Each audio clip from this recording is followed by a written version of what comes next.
said David, right? Hi, good afternoon, and we are back here at the Sedgwick County Zoo, and we are here with David, and he is from the Kansas Department of Wildlife and Parks Fishers Division. And so we're going to listen to him, and he's going to give us an insight on what he has brought for us today. Yeah, definitely. So my name's David. I'm the fisheries biologist here in the Wichita area. And so I get to manage a lot of these urban waters that we have. We have about 40 different ponds you can go out there and fish just around the Wichita area. And so I brought some fish mounts here to kind of look at some different kinds we might have. First one here is a sunfish. It's called a bluegill. And this is the prey base that we stock in our ponds. So not only does it provide food for the larger fish in the pond, it can provide food for us because they're delicious, especially when they get that big. But they also just are great intro to fishing, or if you just want to catch something. These are the fish that have the most in the water in a lot of our ponds, because again, they're the smallest fish. They're there for the prey. So And you what can are go they called? a bluegill. So these are called a bluegill. Okay. It's a member of the sunfish family. And it's hard to see, but they have spines. So sunfish have spines on their dorsal fin on the top here, and then on their bottom fin down here. So when we hold them, especially for bluegill, because this species has a very small mouth, we want to make sure we lay those spines down, just like we lay down our hair in the morning when it's super spiky. We just lay them down, unhook the fish, take a picture with it, and then throw it back, unless we want to keep it and take it home and use it. So will those spikes, will they hurt you if you don't lay it down? Yeah, they're very sharp, just like little needles. But they're not barbed or anything, so it'll poke you pretty good, and you'll learn your lesson. But don't be scared of them. You're just going to be aware that we just lay them down to get them off the hook. A relative to those are the green sunfish. Unfortunately, I don't have a mount for these, but the green sunfish here, I just wanted to show that these guys are really bright and colorful. In a lot of our fish species, a lot of fish are like birds. And that means that the males are super brightly colored. So if you catch a really bright colored fish, they're not all green and brown. Those are probably a male species. But on the green sunfish, these are cool because they have a really big mouth. So if you do catch them, even if they're small, you can put your fingers in the mouth to avoid the spines that sunfish have. Again, spines here and spines here. And they're brightly colored. The males are more brightly colored because, just like birds, they're designed to attract females to their nest. Just like birds build nests, these sunfish species build nests designed to bring the female in so that they can mate. So really cool little fish we got there. The crappie here is another sunfish species. So again, we have spines on the top and spines on the bottom we have to be aware of. But because crappie, even when they're small, have a really big mouth, you can stick your finger in their mouth and hold them too. Number 2 popular fish in Kansas to catch. 2 reasons. 1, they taste delicious. Once they get super decent size, they have enough meat on them, you can take them home and eat them.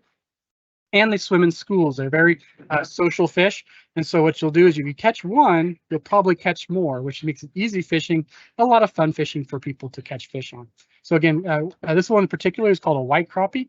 That's the one we have the most of in our urban ponds because they like the shallow, muddy waters that we have around the area. We also have a black crappie, which I didn't bring today, but they like the clearer water, a lot more vegetation that's found in a lot of our clearer ponds, especially to the eastern half of the state. But yeah, that's the crappie there. Now, a sunfish that doesn't look like a sunfish, that's this guy here. It's largemouth bass. And so this is actually a sunfish species, not actually a member of the bass family. So it's got the spines here and the spines down here, but it does not. But it doesn't matter because they have that big old mouth.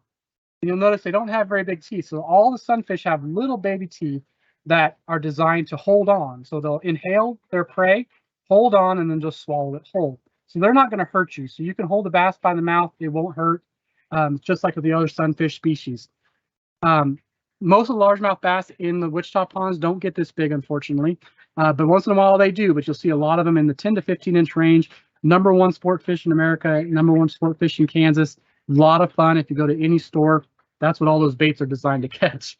So this is what they'll do. So we stock these around the lakes, and there are some decent sized ones out there. Along with fish, of course, fish have gills, and those gills are designed to work just like our lungs do. So when we breathe in, our lungs have little sacs in them that separate the oxygen and then expel the rest. These guys here, their gills, or their functions like a lung, are on the outside of their body, so they are susceptible to damage, which is why they have this opercle, which is basically just a fancy name for a gill flap that protects them when they're in the water. humans, we can actually get in there and touch their gills, but we never want to do that if we're going to catch a fish and release it, because that'll damage it and it may not survive. But what happens is the water comes in, flows over those gills, and the membranes pull that oxygen out, and the rest of the water flows through the fish. That's how they breathe. Now, when you pull a fish out of the water, you can hold on to them, you can unhook them, you can take your picture of them, and you can put them back in the water, and they'll survive for a lot longer than we would if we were actually to try to hold our breath underwater. The reason for that is because these are cold-blooded. So they're not constantly burning calories and burning energy to keep their body warm. Their body's the same temperature as their environment. So when they come out of the water, they don't have to use a lot of oxygen, use a lot of calories to continue to survive. So that's one of the reasons why we're able to actually catch these fish, experience them, and then throw them back in the water without hurting them, and we can come back and catch them year after year. So do you happen to know what the biggest one in Kansas has been? The biggest largemouth in Kansas was a little over 11 pounds. 11 pounds. And what size would you say this one is this right here? This one's probably around 5. 5. So if you catch a 4 or 5 pound bass in Kansas, anywhere in Kansas, that's a trophy. Okay. Very rarely do we see a double digit. Double this size. Double this size, yeah. And they just get fatter and fatter and fatter, and that's how they get bigger. This is a channel catfish, and we call it catfish because it has whiskers like a cat. Sometimes when we name things in science, it's just that simple. That's the scientific term for it, huh? Yeah, channel catfish. Yeah, channel cat. This one's particularly called a channel catfish. The whiskers there are not dangerous at all. Some people think that they can hurt you, but they are not. They feel like spaghetti. But we don't want to touch them because that's where their taste buds are.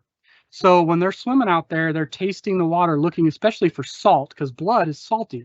And they're mostly scavengers. They're going to mostly try to find things that are dead or dying or injured.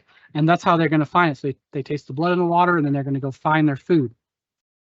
Now, a lot of people fish for these at night. They're not more active at night. They're just the most active at night. So when people are out there fishing, if they're fishing during the day, they might catch these other fish when they don't want to.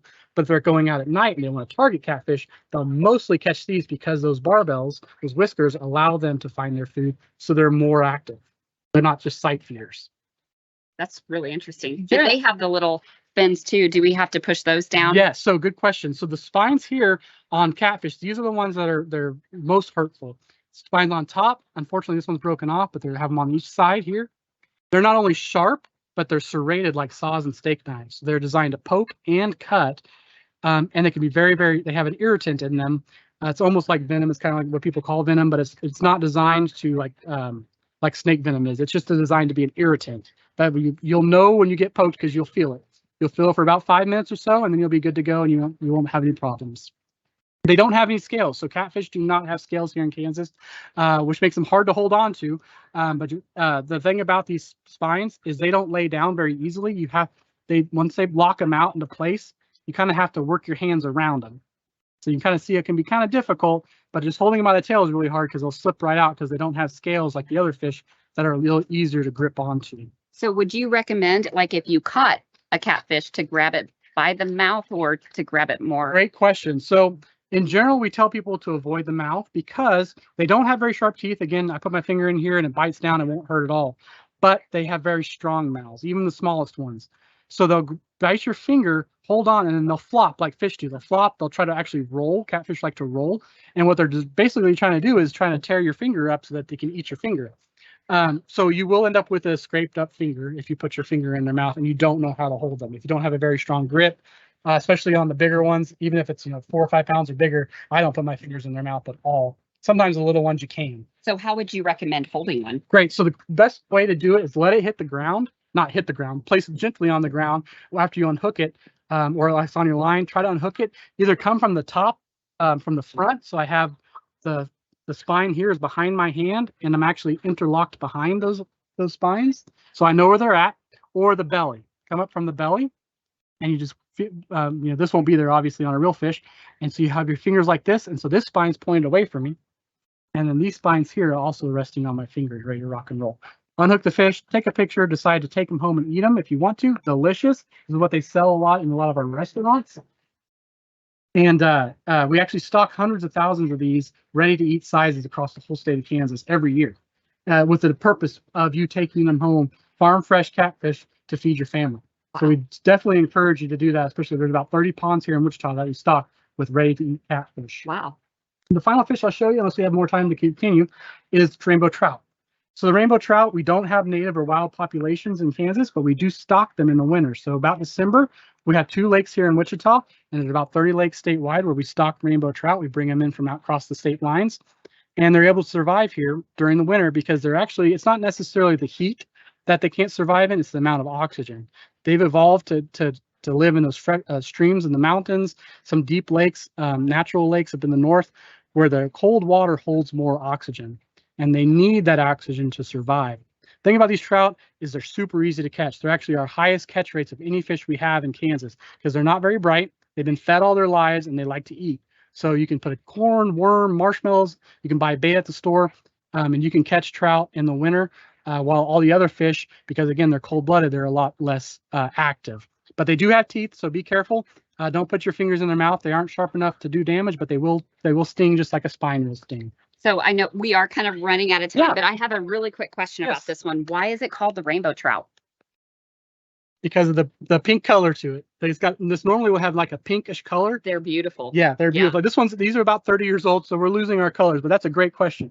So the rainbow trout, it's not because of the spots, it's because it actually has a rainbow color to it. Again, Kind of reflective. reflective. Yeah. Yeah, Sometimes iridescent looking. especially in the fish species, we call them what they look like. Oh, okay. A rainbow and a catfish. Yes, Yep, we do. so definitely. So I'd like to take our viewers over just to kind of look at the fish that we have here in the pond at Sedgwick County Zoo. So we have 3 different species here, maybe 4. There might be some green sunfish in there. So the little guys that are kind of looking at us with the kind of a blue color, that's the bluegill and green sunfish species. The bronze, the big bronze guy. color with the big scales, those are common carp. And the koi are the orange, white, multicolored ones. Koi are not stocked around ponds. They're more of an ornamental fish designed to clear out ponds and clean ponds. Common carp are everywhere just because they are. They are fun to catch. They fight really hard. And then, of course, the sunfish species are everywhere, too. Well, thank you so much for your time today. We definitely Thank you. appreciate all the knowledge that you brought. It makes me want to get out and fish. Yeah, for sure. definitely. I work at a nature center office. Give me a call anytime. Let's talk about fishing. All right. Thank you.